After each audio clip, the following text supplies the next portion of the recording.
Welcome back, everybody. Yes, sir. Get those flags out, baby. Woohoo! Love it. We all got a little something on. I got the classic little T-shirt. Nick repping the jersey, the JMO jersey, and Julius with looking like a nice crew neck. I like that. Yeah, that's a really nice sweater over there. I know. It's very clean. Yeah. Just a little something I got from the defense. You know what I'm saying? Right. I stay clean for Lions game day. As always. Got to. Dress for success, baby. Boom. Because there will be a lot of it today. Knock on wood, because you never know with these damn Panthers. But we do have some news-ish going on with the Lions. I'm sure, as you guys know, JMO is back, baby. We have been sitting on this news for like 9-ish days now. It broke Friday, so yeah, 9 days. And now we are officially going to get to see him play this season 2 weeks earlier than we expected against, a beat up Panthers team. And we're sending out a beat up Lions offense. We're missing Jahmyr Gibbs and we're missing Amon-Ra St. Brown. So honestly, two of our top weapons. I know Montgomery has been probably the top, scoring weapon, but you can't count out Jahmyr Gibbs. He's still a stud. So let's dive right into the JMO talk. Julius, it said that he's getting 20 snaps. Over or under? Because we've been a little bit bullish on the over, but do you think they do it in the regular season? I think they do. I think they go against the convention, especially with the injury to Amon-Ra St. Brown. Josh Reynolds kind of nicked up. We're kind of short on receivers. I mean, he got fresh legs. According to Amon-Ra St. Brown and Frank Ragnow, this guy looks like a deer running out on the field. He has like the freshest legs of all time. Why not use that? He's not a rookie. He's a second-year pro. This guy's been held back so much. Let him loose, especially if the game flows that way. If we got to, if Carolina is keeping it close, you know what I'm saying? I would say over on that 20 snap count in this particular game. Let JMO go. Free JMO. Free JMO. The thing about it is where their running game, right? They're the fourth worst team. I feel like I'm lagging, so sorry if I am. But regardless, they're the fourth worst team against running backs. Montgomery better run this ball 66 times today. I don't want nothing else. Honestly, this is not the game I need to see JMO have a breakout game. I do want to see over snaps. Unless we sign Tom Kennedy and I am not familiar with it, then we're sending out Leaf and Reynolds and Antoine Green and JMO. So with those four, JMO better get the most amount of targets, in my opinion, but he won't. Goff's connection with Reynolds and Leaf is just something special, and we can't really put our finger on it. We don't know why he's not just, we don't understand it, because Reynolds and Leaf are not wide receiver twos, but Goff makes them look good. And honestly, the JMO thing, I know everyone wants to see it. I just think game one, we're not going to see a ton of targets to him, a ton of snaps to him. I'll always take the under on his snaps. I always do. And it burnt me in week one preseason when Julius was like 20, Adam was like 10, and I said 0, and he had like 50, 60, something like that. So I'm always undercutting him. It's weird with Jameson Williams. I just don't even really believe he's on our team. I can't comprehend that he is an actual wide receiver on our team. And hopefully after today, I can fully see that. But as of right now, I don't have confidence in it. So I hope JMO does great, but I'm taking the under. I'm kind of with you, Nick, on the part of, where it's just JMO has been kind of forgotten about, honestly. It's just this team's been doing so good. Mm-hmm. We've seen Monty ball out, Cam Sutton ball out, a couple signings that guys weren't here last year. And it's like, those are the guys that, have our attention right now. And granted, JMO can capture everyone's attention within, a snap of a fingers. It's just, will he do it today? And I don't think so. I do think you're exactly right, Nick. Goff has that connection with Raymond, with Reynolds. He doesn't have it with JMO yet. I do think we're going to see at least one forced pass where it's just like, throw it to him. Just give him a shot. Doesn't matter. And might be an incompletion, might be a 60-yard touchdown, but there will be one forced pass. I do think we will have one sort of designed look for him And then I also think we're going to put him in motion too. I think with what we saw Jahmyr Gibbs doing, kind of just moving around the field, just keeping the defenders on their toes, I think Ben Johnson's going to say, hey, even if we don't want you running, crazy routes or drawing up plays for you, just run around this backfield and get the defense's attention, because they can't not worry about him. And for anyone who doesn't watch a lot of football or is just getting into football, when you move someone around in the line of scrimmage or behind the line of scrimmage, like Gibbs or JMO in your case, Goff sees what that defense is sitting in. So he can see if that is a man coverage, if that is zone coverage. Now, there's ways to disguise it as a defense, and you can have a man follow someone but still play a zone with a few men. But most of the time, Goff is really good at understanding what that defense is in. And maybe not even just Goff. It could be Ben Johnson. We say Jared Goff because we don't know what's going on inside that helmet, where Ben Johnson can talk to Goff up until 12 seconds left on that play clock. So we don't know what Ben Johnson's telling him. But if we see Gibbs or JMO run across the field and we see someone follow him or just a couple people shift over, Goff should know, obviously. But again, it could just be Ben Johnson. It could be both, just being like, okay, we see this. Now they are in zone coverage. No one followed JMO. Find the pocket. Make sure Laporta gets right into it, and let's hit him. Or it's man, so now let JMO freaking run him on a streak and just airball it out there. So again, if you're new to football or if you're just learning, tuning into football, that is why you do it. And that's why it's the super smart thing to do is move Gibbs and move JMO around so you can see what type of defense you're up against. And if you play Madden, I recommend doing it the same way in Madden. Quick. Is Gibbs doubtful for this game? Yeah. I heard in the injury. He gone. Yeah, I'm pretty sure. Yeah, he got ruled out. Jahmyr Gibbs is not playing. He is not playing. Amon-Ra St. Brown is not playing. He's doubtful still or out? He is out. Wouldn't it be just the most shock value? Wouldn't it be the most shock value Ben Johnson move ever, just to heavily employ Jameson Williams in this game? Give him in rounds, give him slants, give him post routes, play action bombs. Just so many guys out. It just feels like, yeah. One thing I will for sure call Cliff Raymond end around. I think we are absolutely, or maybe touch pass, jet sweep, something like that. I think we're all going to be hoping it'll be the JMO end around, but it'll be Cliff swooping around, gain of 25, solid as could be. He's done it before, and I'll be curious to see who Goff kind of picks his main target to be, because honestly, we've seen both Cliff and Josh Reynolds step up as that number 2 to Amon-Ra St. Brown. And it's been, I honestly can't remember a game in recent, last year at least, where Amon-Ra was out and, it was Raymond and Reynolds, and it was Reynolds that dominated or something. So I'll be interesting to see those two going forward. But I definitely think Raymond, he's a solid guy. I think he'll have some solid fantasy upside as well, too. Not so much on the fantasy upside, but another guy to keep your eye on is Antoine Green. He's hungry, and there's been a lot of reports where he's ready. And I do think that we're going to see more Antoine Green. I bet JMO, I'm so curious on this Jameson Williams thing. First round pick, traded up to get him.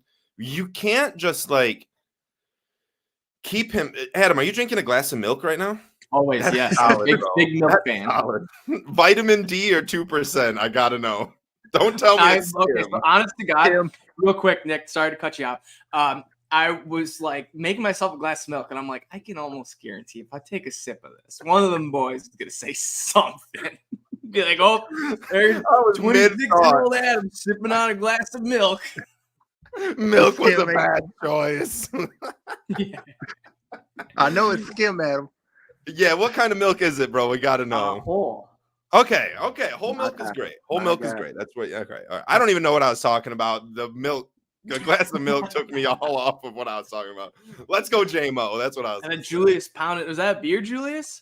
Yeah. Hey. Yeah. It's like 5:30 here. So I mean, I'm getting ready. It's 5 o'clock somewhere. Exactly. It's beer 30 here, baby. Oh, that's hilarious. That is awesome. No, but watch out for Laporta, though. Laporta might be the bomb that goes off in this game. Yeah. So, boys, while we're talking Laporta, I do. I put this out into the Twitterverse, into my group chats, and now it's inevitable not going to hit. But if it does hit, it'll probably be one of the coolest things ever. I will get a Sam Laporta tattoo, a Sam Laporta jersey. And this is a bet. A little sprinkle, little teeny tiny something. Sam Laporta, 3 touchdowns. Why 3, you might be asking? Shane Zylstra scored 3 touchdowns against the Panthers last year. We're missing Amon-Ra. We're missing Gibbs. Everyone's going to be all eyes on Monty. So if we could just get Monty down to that 5-yard line, you can't tell me Goff won't want to bootleg it once for Laporta.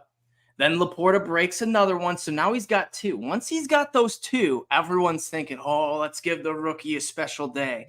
And Sam Laporta is a special enough tight end rookie to be able to, get this done. A lot of times rookie tight ends, can't really get 3 touchdown game. But Laporta, he has shown he's starting to get some chemistry with Goff. He is elite. He's got the tools.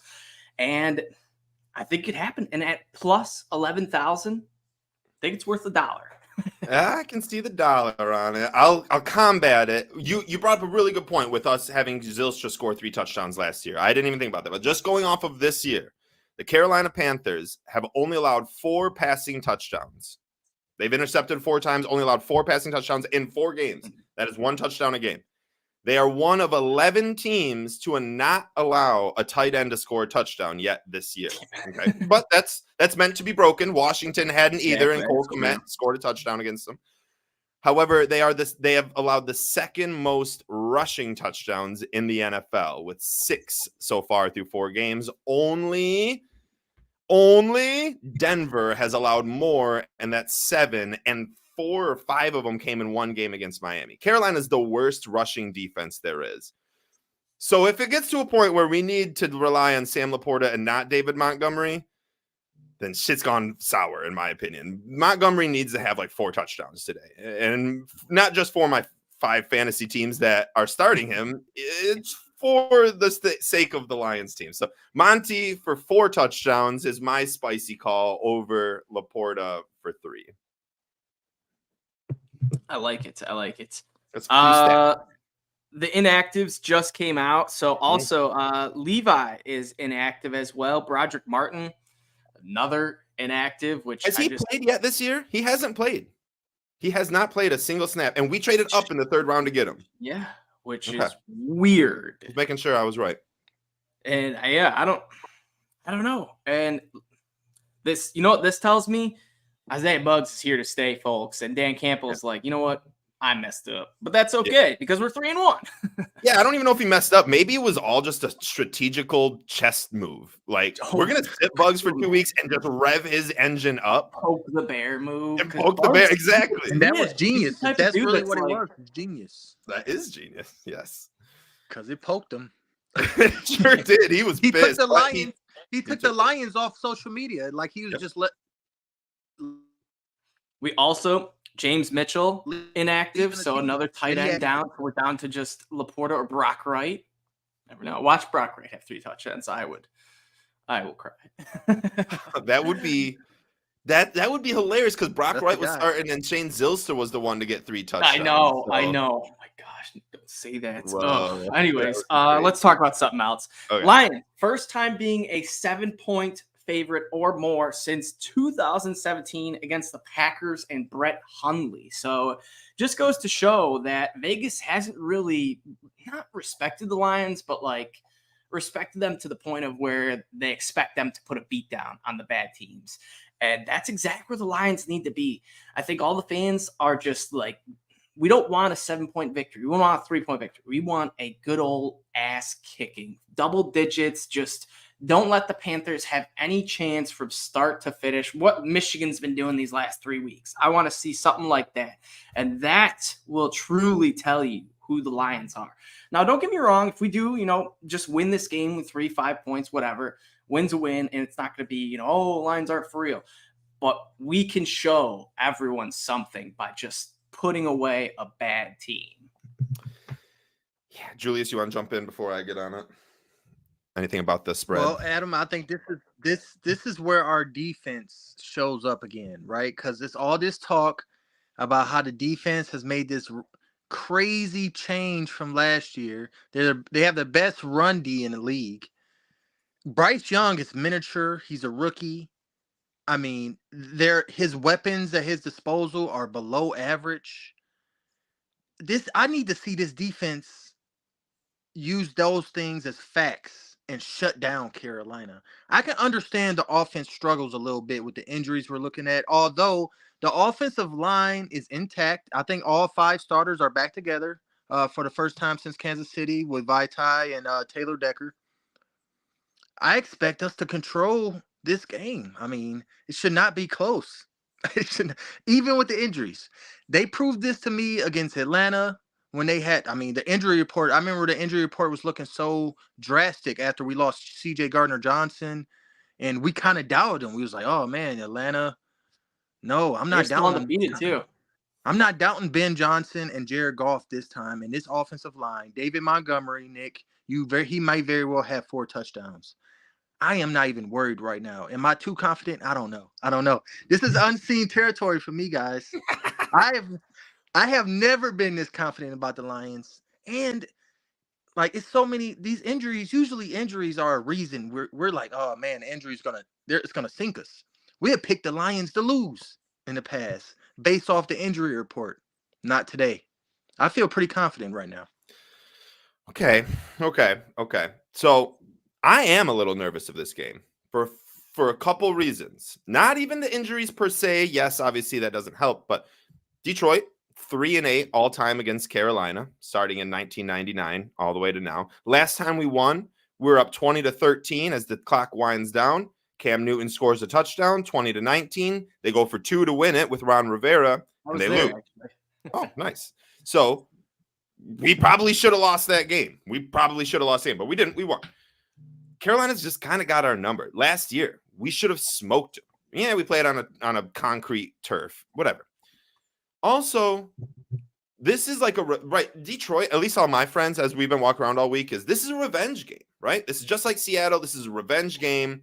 We want our revenge. I kind of think what people aren't thinking about, and I say this a lot on our podcast, you got to look off the field. Who's on the sidelines? Well, for Carolina, it's Deuce Staley. And Deuce Staley knows a lot about Detroit. And Deuce Staley knows a lot about Ben Johnson. And Deuce Staley knows a lot about Dan Campbell. And Deuce Staley knows a shit ton about Aaron Glenn. Okay. This isn't just the Carolina Panthers versus the Detroit Lions. This is Deuce Staley coming back to the team that he wasn't like kicked out of or anything, but he left and knows a lot about our coaching and our play calling and our players and how they run. Now, not Montgomery. He wasn't there when, there's a few players that weren't there while Deuce was here last year. But for the most part, a lot of these players like Aiden Hutchinson and Charles Harris and all this, Deuce Staley has seen how to combat them, how to fight them, how to go against them, how to go against the grain. I do not think Deuce Staley has Miles Sanders rush for 165 yards and Chuba Hubbard for another 125 again. I don't think we're going to see that this year. But I do think that Deuce Staley knows a lot more about this offense than any of us do. I think he knows a lot more about this offense than any of the other NFL teams do. I think he knows more about our defense than any other NFL teams do because him and Aaron Glenn, we saw in Hard Knocks, went toe-to-toe every day in practice and would talk shit about it. And it's going to be a great sighting. It's going to be a great scene. You're going to see him hugging everyone on the sidelines before the game and whatnot. We have to remember that. And the NFL, I called up to 97.1, okay? And 97.1 was talking about, is Jared Goff the man? I was listening to that. Yeah, put a ring on it when they're asking guys. Yes. So I called up. It was about 4:45, 4:30 in the afternoon on Friday or Thursday, whatever day it was. I think it was Thursday. And I was the devil's advocate. And I said, listen, does Jared Goff kind of remind you of Matt Ryan? When Matt Ryan went to a Super Bowl and won MVP, he had Kyle Shanahan as his offensive coordinator. Kyle left, and Matt Ryan was never the same. Matt Ryan was never an MVP player before him. He was really good, but never an MVP player before Kyle Shanahan. Is Ben Johnson that to Jared Goff? Okay. And if he is Deuce Staley right there with Ben Johnson for Jared Goff, meaning Deuce Staley knows so much about offense and how to stop Jared Goff because he knows how to help him win? This could be a brutal game. When we get to our final score predictions, I have a 2-point game. I have the Lions winning by 2 points. And it's going to be a fucking Nick, nerve-wracking you are game. giving Deuce Staley the most credit. If you think I think Deuce that Staley deserves that credit. I truly do. But Ben Johnson, at the same time, there's no way Ben Johnson is not going to derive a game plan Of that course. could counter Deuce Staley. Of course. He's going to do everything he can. But Deuce Staley's there. DJ Shark is there. Like, these are guys that know how the line, and that's how you win. That's honestly, in my opinion, the reason why the Cowboys went and traded for Trey Lance wasn't to have a third string quarterback. No. It was so that this Sunday night, I swear to God, I believe this is the reason why I traded him. This Sunday night, Trey Lance could give them all, because they know, and just like every NFC team knows, the NFC runs through San Francisco. You are going to have to win at San Francisco to beat them, to win the NFC. You just have to. It doesn't matter if it's Brock Purdy or Adam Stark at freaking quarterback for the Niners. They go into the NFC Championship game at home. And so I think that Jerry Jones knew that and wanted as every edge he could get, traded for Trey Lance, a 4th-round pick, traded for Trey Lance, and I bet the Cowboys beat the Niners. I truly do.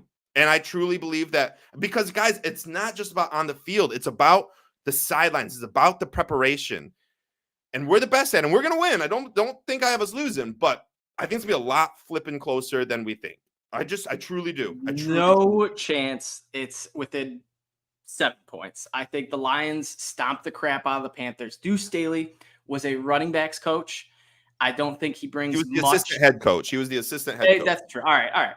Well, either way, I just don't think that he's like, here's the secrets. Here's how we're going to beat him. Don't think that? No. And also another person who you're missing, who I'll play devil's advocate against myself, Todd Walsh also left, our defensive line coach. Yes. So I get what you're saying, but I just don't feel like there's ever been a time where, I mean, I can't think of anything off the top of my head, but where like an ex-head coach or assistant was like, oh man, they had, That was Matt Patricia against Bill Belichick. That was Eric Mangini against Bill Belichick. Like, we've seen the young, like, I don't know. I'm telling you guys. I'm glad you guys are making me like not think it, so I like it. What? The Panthers' problem in this game is what we just talked about. What I just said is not going to be a problem for the Lions.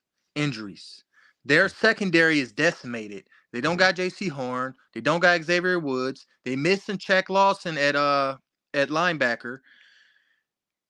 That's really good. They pretty much got Brian Burns on the defensive line. I think Brian Burns and what's the kid they drafted? Derek Brown. Derek Brown. That's what they're bringing. Do you guys remember our first podcast? I believe one of our first podcasts. The drum for I wanted Derek Brown so bad. Honestly, probably still would have been better than Okuda. I don't think they got the tools to stop Jared Goff and Ben Johnson. I agree. That's why I think we win, but I think it's a lot closer than everyone thinks. And then also, even if Deuce Staley says, here's the playbook, here's all their entire plays, how do they stop us from running a wham every single play? Right. Down there. It's like there's sometimes where just talent overpowers. And I do think we're in this certain situation. And I know a lot of people like to, trap game. And also, a little side tangent, the Dolphins, very similar game with the Giants. They're getting like minus 12.5, which is tons of points. But I just think they're just so much more talented that it'll just turn quick. And once it turns with teams that are bad, there's no coming back. And I think that's how it's going to be with the Lions and a rookie quarterback, Bryce Young, too. So, have you guys seen the last time we played rookie quarterbacks? Now, that's old school Lions. I get it. But it's just something else to think about. Kyler Murray, Sam Darnold, Matt Ryan, all of them shredded the Lions with a rookie season against us. I don't know. It's different. It's not Matt Patricia's team. It's not Jim Caldwell's team. What, Julius? I think you're muted. He's muted. That's SOL. Yeah, you're right. It is. Right. You're right. Oh, it's not BNL. And now, this is BNL. Real quick, Willis. Donta Jackson, another cornerback for the Panthers, has just been ruled out. So they're down 3 defensive backs. Starters. That's pretty nice. I like that. Because that combats us being out Amon-Ra St. Brown. Yeah. What'd you say, Nick? I said that combats us being Oh, down I Amon-Ra St. Brown. thought you asked a question, and I was like, "Do you ask a question?" No, just some awkward silence. That's what we love on the show. But no, I do think the Lions are just going to run away with this game. I think we're going to show the fans that this team, we're special and we're ready to contend and we're ready to, show that we're contenders, I guess. Also, another person making their debut, Emmanuel Mosley, is set to make his Lions debut. So that'll be cool. He was out 4 weeks. We kind of expected that. And also a little tidbit. I don't know if you guys knew this. Shout out Lions Fan Report. They tweeted this. Cam Sutton and Emmanuel Mosley were teammates for the Tennessee Vols in college. So those boys are getting teamed up back to each other. So who knows if they have some chemistry that none of these Lions fans knew about because, one was a 49er, one was a Steeler, and now they're brought back to Detroit. And so let's see what happens there. So ultimately, I think the defensive secondary is going to be buzzing. Iffy has been stepping up immensely. I think we're just going to give hell to Bryce Young. I hope so. I want to change this, and I'm going to get back to E-Man, as Dan Campbell likes to call him. But let's take a comment from the viewers right now. So we got, all right, boys, give me your take. Both my flex guys are on a bye for fantasy football, and Amon-Ra is out for me. Am I foolish for flexing Khalif Raymond, over Dalvin Cook and Alan Lazard? Both play for the Jets. I don't think you're crazy. I'll start this answer. I would take Leaf without ASB and a JMO that we just don't know about over Dalvin Cook, where Breece is finally freed. They're saying he's no longer on a snap count. And Alan Lazard, who's got Zach Wilson throwing to him, who I know he looked all right against Kansas City, but he's still Zach Wilson. He sucks. Give me Leaf over these three, over the other two, and we'll come back to it next week to see if I was right. But what do you guys say? I agree. That's my buddy John. I've been telling him Cleve was probably a smart play. Dalvin Cook has just been phased out ever since once Rodgers went down. Dalvin Cook pretty much went down, and they just are finally trying something else, saying, "Hey, if we hand the ball off to Breece, 20 times instead of splitting these guys up, we'll probably get a little more out of Breece." And I think that's what they're going to do. Also, Alan Lazard hasn't really shown a lot. It's kind of Garrett Wilson's team if they need a big play, a big moment. I know there has been a few plays where they have found Lazard just kind of open in the flat, but I like Cliff. I think he's got the same amount of, floor as Alan Lazard, but I think he's got a higher ceiling. I think we've seen the flea flickers, him going deep. Honestly, he could return a punt too. So there's that. He just kind of does it all. And there's different ways for him to, get touches and be able to rack up those yards. Julius? That's excellent analysis, Adam. You're a fantasy guru. I would trust your judgment, but also for what it's worth, John, I'm starting him this week in Dynasty too. So I really like his ceiling, especially with the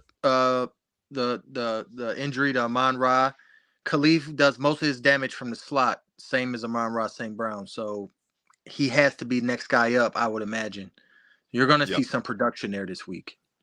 Agreed. Also, shout out my little brother Travis watching the game from St. Ignace today up in the UP area. So that is really cool. That'll be fun to watch. Except it's freezing here. How is it in Germany? Because it is freezing here in Michigan. It's not bad. It's like in the 50s. This is beautiful. That's what it is here, but that's freezing to me. It's fucking cold, dude. It's Michigan not and Germany is on the same latitude. Yeah, right. So we have similar temps all year.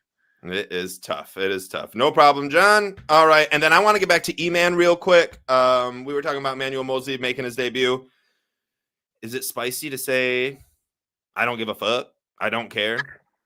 I don't care. Give me Jerry Jacobs. Give me Jerry Jacobs at cornerback too. Yes, I want one good game doesn't outweigh two good games. Two good games. He picked himself up against that. He had a bad day against Seattle. Atlanta, he came through in a big clutch. Ain't nobody throwing on him. 2 picks against Jordan Love. The dude found himself. Why would you be like, man, you just had 2 interceptions? Great. Can you ride the bench? Who does that? Like, why would you ever think about doing that? Or a guy coming off the injury. To a guy who tore his ACL and is coming off injury, hasn't played in a year. Let Emmanuel Mosley play half of the amount of snaps you're going to let Jamison Williams play. However many snaps that is, that's how much snaps I want Emmanuel Mosley to be in. Half the amount of snaps that JMO's in for. And I really don't care about Emmanuel Mosley. I never have. I didn't think in the signing, when we signed him, I was like, this guy's going to change. Like Cam Sutton, I was like, this is our cornerback one. This is Sutton Island. And he has proved it. Mosley, I would never, ever, ever was like, oh, yeah. I really think he was just a really good cornerback because he was on San Fran's defense, who is an amazing defense and has a great line and makes cornerbacks better. And that's what our line's doing. And that's why our cornerbacks have been better now that we've been getting home the last 2 games. The first 2 games when we weren't getting home, our cornerbacks were getting burned a little bit. Now that we're getting home, we're starting to see our cornerbacks play better. Give me Jerry Jacobs all day, every day. I do not care about his previous games at all. I don't care about Thursday's game, his 2 picks. I really don't. Jerry Jacobs has proved himself year in and year out now that he is our guy. Got injured, came back, fought it, had a bad game, deleted social media, came back, fought it. He's looked adversity in the eye multiple times, undrafted, and he has proved himself. And to me, a grit player is a guy who can look adversity in the eye daily, and come back and play your best. That's why I like Isaiah Buggs. That's why I loved him as my number 1 re-signed this offseason. And that's why I like Jared Jacobs. I'm ready to see Seatbelt Gang continue to fire up this week. And Emmanuel Mosley, get a couple plays, make something sweet. I don't know, just get a couple passes. Don't let anything big by you. That's all I care about, E-Man. Julius, any thoughts on E-Man? You explained it beautifully, Nick. I agree with you on all of that. I mean, if you being real, Jerry Jacobs, he is grit. You know what I'm saying? He's that player that's part of his culture. I'm perfectly fine with him. I should have never doubted him after he got burned against Seattle. Players have off games like that. So you're exactly right. Don't rush him, E-Man back. If he works out, great. Go Brad Holmes. If not, we're good. Yep. Exactly.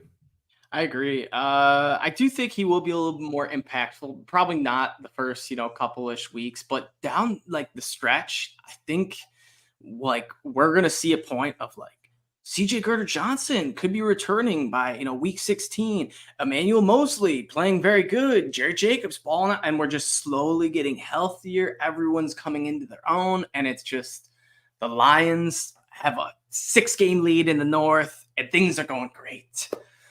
But keys to victory, boys. I think there's a bunch of different keys where you could take to get this victory.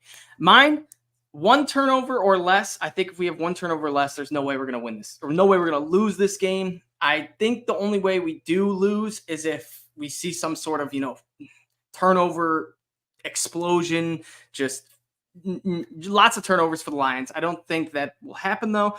And then secondly, pressuring the quarterback. If we can rattle Bryce Young, make him feel uncomfortable, Aiden Hutchinson, you get in there, get a sack. Aiden Hutchinson also, I believe, -205 to get a sack today. So Vegas definitely expected him to get one. And then finally, pound the ball with Montgomery. We did it last week. It was easy as pie. We just handed it off to him 32 freaking times against probably a better team. No, I thought the Packers did play the Panthers once. They didn't. Regardless, the Packers are probably a better team, and the Lions, we just hammered it down their throats, and I think that's what we got to do again. But if we do want to go Sam Laporta 3 touchdowns, post. I love that, Julius. For reference, last Thursday, it was way late, so you weren't on the show. It was me and Adam doing a pregame for the Green Bay Packers, and I believe I said it, but I definitely remember Adam saying no turnovers. Right, that's key 1 to victory. And then the first drive, 3 plays in, Jared Goff throws a pick, and the only thing I could think about when I saw that pick was, shit, they didn't listen to our keys to victory, dude. So I love that Adam understood it, adapted, and has moved it to 1 turnover. All right, you can have 1 turnover. No more than that, though. That's it. 1. Well, that's what happened last game. Didn't we just have the one turnover and yeah, that's all you get, Goff. That's all you get. I got 3 keys to victory, and all 3 keys are player names. First and foremost, David Montgomery. That's your key to victory. I don't even really need to list anyone else. That's your key to victory. I want 67 touches for 412 yards and 13 touchdowns. That's what I'm looking for out of Montgomery. But if I had to pick 2 more, Aleem McNeil had a big game against Green Bay, and he needs to continue to have these big games. He was kind of lost in the shuffle over the first couple games. We actually really needed like Bugs and stuff, but I think Aleem had a big breakout game last week and will continue to do so. And we know that Bryce Young sucks. So we know that they're going to run the ball with Miles Sanders and Chuba Hubbard. Also because that is how they beat us last year. So they know they're going to try to do that. Ali McNeil needs to be amazing. And my last guy might be a little bit. Again, last Thursday, Julius, I threw out a very spicy take to Adam, and I said Ife Melifonwu would have 2 interceptions. I was wrong because it was Jerry Jacobs, but I knew that Jordan Love was going to be airballing it out, and we were going to get 2 picks, right? I called Ife, it ended up being Jacobs. This week, I'm going to call out another secondary player, not for picks, but big fucking hits. Hit stick Tracy Walker. That's what I'm going to start calling this dude because he has laid the hit stick down week after week since returning. I think he's played in 2 weeks. Yeah, he's played in 2 weeks, and he laid down big hits in both of those weeks. I think he continues to do the same, and I bet Tracy Walker forces a fumble to Adam Thielen or Jonathan Mingo after they catch a ball over the middle. Look, Tracy Walker's going to hit him, and he's going to be our third impact player. So I got Monty, Aleem, and Tracy Walker as my 3 keys to victory. Love it. Real quick, Julius, before you get in, I was playing some Madden last night, Nick, and this could maybe be a little like seeing into the future moment I had. Tracy Walker on my franchise mode. I wasn't playing the Panthers. I was playing the Ravens. Absolutely lit up. I think it was OBJ. Absolutely lit up OBJ. Fumble, scoop and score, Kirby Joseph touchdown. Yep. So right when you said that big hit, that play, I was like, oh, you know what? He did just have a big hit for me. I'm telling you. No. It's not a prediction. It's a guarantee. Julius, what do you got for keys of victory? Keys to victory for me will line domination by the Lions. Like I mentioned earlier in the show, all 5 starters, including Vaitai, are back and healthy to go in this game, and I expect them to dominate. And I think that's going to propel them to victory. My second key to the game, X Factor, watch out. Julian Okwara is activated. I think he could be a guy that just adds on to the tension already the Lions have already caused. So look out for Julian Okwara. He had 3 sacks in the preseason before he went down with an injury, but he's always a guy. I remember when he was back in Notre Dame, and the Lions picked him. I thought that was a great Bob Quinn. It was a Bob Quinn pick, right? Yes. I thought it was one of his great picks, other than the injury history, which we are all seeing. But my last key to victory, Riley Patterson, don't miss any field goals. I'm always thinking about Riley Patterson because one of these days it's going to be like 56-yarder for the win, and I want to see the brighter side of that. And, maybe that happens today in Carolina. So special teams always important. Go Lions. We're not doing our scores yet, right? Not yet. But those are my 3 keys. Okay. Well, let's get there then, boys. I'll start off first. I think we are going to see a good old butt whooping. I'm not sure how many points we'll put up. The over-under, I believe, is set at, hold on. God dang it. I think it's 43.5, but no, maybe it's a little higher than that. It's 43.5, which seems a little low, but we did just, put a nice old 20-6 beat down on the Falcons at home, same division. And I kind of see something similar with the Panthers game. I think we're going to see 24-9. I think the Panthers will get 1 lucky optimal field position field goal, and then the other 2 will just come in garbage time or just meaningless time. 24-9. Okay, Julius? I also believe that this game will be dominated by the Lions on the scoreboard. I don't even want to give. You know what? I'm going Lions 38, Panthers 6. All right. So back in May, we did a season preview, schedule preview. After week 4, I had the Lions being 2-2. They are not. Adam had the Lions being 4-0. They are not. Julius had the Lions 3-1. They are. Carolina game, Adam had predicted us to win to go to 5-0, 21-17. Not the case today. Julius had predicted the Lions to win to go to 4-1, 28-7. He stands pretty close to what he believed. And I also stand pretty close. My final score prediction on the paper in May was 21-20 Lions. Now my prediction is 24-22 Lions. No, I'm sorry. What did I just say? That 26-24. Sorry, 26-24 Lions. 26-24. I do think this game is closer than we think. I do hope that Julius is absolutely right and we win 38-6. And I can't wait to watch this game because we're going to win. And if we win and we go 4-1, boys, I don't know what to do with myself. I'm going to be freaking out. I agree. 4-1. And then we'll have, I believe, Tampa Bay that following week. But Tampa Bay? Wait, what was that, Nick? Flex game.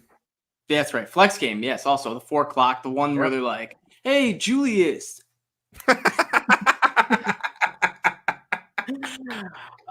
So Julius, that one will be. That's exactly what happened, Adam. That's exactly what happened. We were talking about this before. The Lions had similar situation Thursday Night Football, late night for Julius, like 3 a.m. or whatever. And the Lions went up big, had a nice old like 24 or 20. 24-3 halftime. Yeah, 24-3 halftime lead. Yeah, and so they were like, Julius, you go sleep now. Same thing next week. Baker is just going to return to being a Baker, and he's going to have 2 interceptions. Mike Evans' hammy's still going to be bothering him because he's an old man. Chris Godwin's going to be shut down in the slot by Jerry Jacobs, and they're not going to be able to have a run game, and the Lions are just going to dominate first half and allow Julius to be in bed by like 1:32. That's not too bad. That's my normal Not crazy, but that's my normal Sunday. I watched the whole Packer game because it's just great watching the Lions destroy the Packers in Green Bay every second of it. However, I'm starting like if they do what I think they're going to do against Carolina and then Tampa, it start to look ugly as well. I might just, say, oh, thank you, Detroit Lions. You're my favorite team in the world. I shall go to sleep in the middle of the night right now. I will rest easy tonight. 2 things real quick. When we play Baker, make sure I predict the Lions to win by 13 points so I can say we win by a Baker's dozen, please. That sounds great, and I want to be able to do that next week, so remind me. The Lions need that to put in the newspapers. Yes, exactly. Number 2, I didn't get to recap the Lions-Packers game with you guys. I was off that show. Can we bring up one thing about that show before we end this? I know we've been talking about Carolina. I just want to go back 10 days ago. Works anytime. Talk about the Packers beatdowns. Good time. What the fuck happened where you cannot review the end of a quarter before a ball is snapped? Tennis. You can review where a ball hits to a freaking tee. Okay. Hockey. The score happens. They go back. They look at it. No goal or goal. Basketball, we see it daily that someone's shooting it right before the buzzer and they need to make sure that it went off before the buzzer. Why is the NFL never adapted a rule where you don't have to challenge it? The refs just are like, let's see if that snap was put off before the clock runs out. How is the NFL so archaic in some things and yet so modernized in some other things? It makes 0 sense to me. And I hope they change this rule, right? I really do. And I hope it's because of the Lions, because this should never fucking happen again. I couldn't believe, and you knew as soon as he hiked that ball with 0 seconds on the clock and Love loaded up, you knew that ball was a catch. You knew it. And all I could think about was SOL. Luckily, we pulled out the win. But isn't that crazy? I bet you guys talked about it, but I didn't get to talk about it with you guys. So, I want to hear your thoughts again. We talked about it. Wasn't that crazy? If the Lions lost that game, it would have been the talk of the town. It would have just broke the Lions. We would have been in such a pit of despair. But we are not the SOL Lions. We can now beat the Packers and the refs. So, that was all we saw in that game was classic NFL Packer bias. Mm-hmm. And they've been doing it for years. Mm-hmm. But the Lions are so good now, they overcome it. Yes, which is weird, right? I don't even know how to comprehend that, but you're right. So, and the other crazy part is this happened last year too with a field goal. where Justin Tucker set the record kicking a 65-yarder where the clock did expire. We had freaking Mike Pierre or whoever, the ref expert, come on and say, oh, no, the clock should have been at 0. This actually should have been a delay, blah, blah, blah, blah, blah. And it's like, this isn't stuff where it impacts. I guess it does impact the game, but you can go look at the review to find the actual 100% without a doubt answer. You don't have to go off of like ref judgment. And these are little things where it's like, NFL, what are you doing? And it makes me think, like, is there another stupid ass loophole where the Lions are, oh, he lateraled it backwards 20 yards, so it becomes a blah, blah, blah, and it's just some stupid penalty where you're like, wait, we'll find it. How is this not? This isn't a flag, or like, the coach will, bump into the ref or something. But since he's a coach, he can't get ejected. Something stupid like that, where it's like, how is this even a thing in the NFL? So Lions are yet again going to get another rule change passed in the offseason. They always do, but at least we got the similar to like when you're, I don't know, if you ever look up like weird laws. Right, like every state has this really weird law. Like in Alabama, if you're a single lady walking on the sidewalk, you can get thrown in jail. But it's like something that was put in place in like 1780 something. And they just, no one really pays attention to it. We won't really bother with it. We won't change it because no one fucking cares until you go to court about it. And then they're like, well, we got to uphand it because it's the law. Why are we so archaic, the NFL? Go look at these rules and be like, you can challenge if that ball touches a blade of grass and it's a catch or not. But don't you dare challenge if that clock hit 0 before that ball was snapped. Like, what? Who? How is that even? I don't know. I want to talk. This reminds me of exact same thing. And ironically, it's the Lions challenging a play that was already going to be reviewed. Yep. Jim Schwartz threw the challenge flag out. Oh, no, this was already going to be reviewed. So guess what? We can't review it now. Like, how is that a thing? And it just stands. How is that a thing? Like, I don't know. I just wanted to rant about that a little bit, guys. I appreciate it. Glad you brought it up, though, Nick. So it's just typical Lions, but not typical Lions. Not anymore. Yep.